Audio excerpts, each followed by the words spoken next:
to hear this. You could be making some big mistakes at your job that can actually cost you in the long run. Yeah, here with some smart advice, personal finance expert Farnoosh Torabi and Mark Jeffries, creator of the e-learning course, The Art of Business Influence. Good morning to you both. Good morning. Okay, let's start with some mistakes. We know it's not a mistake to ask for a raise. Okay, that's a good idea. Absolutely. But when you ask for the raise can be the problem. It is. It's all about timing. First of all, just think of the week. No one wants to be asked to hand over more money on a Monday or a Tuesday. They're depressing days, and there's a lot of work still to be done. Aim for a Thursday or a Friday, but better than that, time it so you've just had a big win, you've won a new client, you've come up with a very cool idea.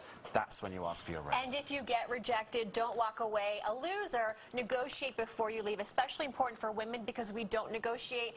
Ask for a week of vacation. Ask for, some flex leave so that you can at least, get something out of the meeting. So no doesn't always have to mean no. Okay, next, Farnoosh, you say failing to maximize your 401k, big mistake. What are you leaving on the table? You're leaving tax savings. You're leaving a potential match from your employer, which is essentially free money. So you got to do this.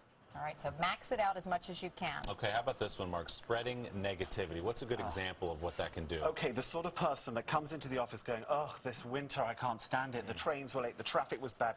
That kind of negativity, it brands you as a negative person, and in the end, everyone around you just wants to kill themselves. Wow. So you've got to try and avoid that level. Right. Don't brand yourself negative, be more positive, or just keep it to yourself. That is bad for the office. Everyone wanting to kill themselves. I think it's for gossip, guys. I mean, gossiping, although we all engage in it, it does brand you as someone that cannot be trusted. Okay, good to know. All right, next, Mark, you say, and I love this, leaving the meeting is a big mistake. And we're not talking about physically getting up and walking out. It's about what you put out there when you're in a meeting. Exactly. Right? This is not about pushing your chair back and exiting. This is about how you sit in a meeting.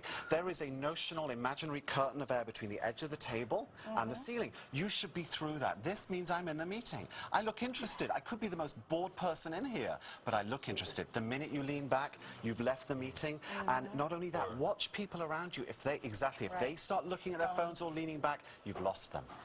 All right. Lean in. Lean in. Lean in. Okay, that's good advice. Okay, let's talk about getting too comfortable in your job. This happens to a lot of people who think, you know what?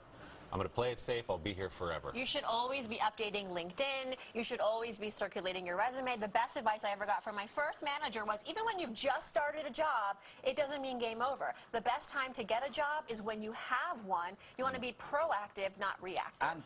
And the selling never ends in the job you have. Just because you've got the job doesn't mean you're going to stay there. Every day is like a job interview. Never give up. And everybody is replaceable, right? Yeah. Certainly. Sadly. All right, Farnoosh and Mark, great advice. Thank you both. Good to see you both. We'll be back in a moment, but first, this is Today on NBC.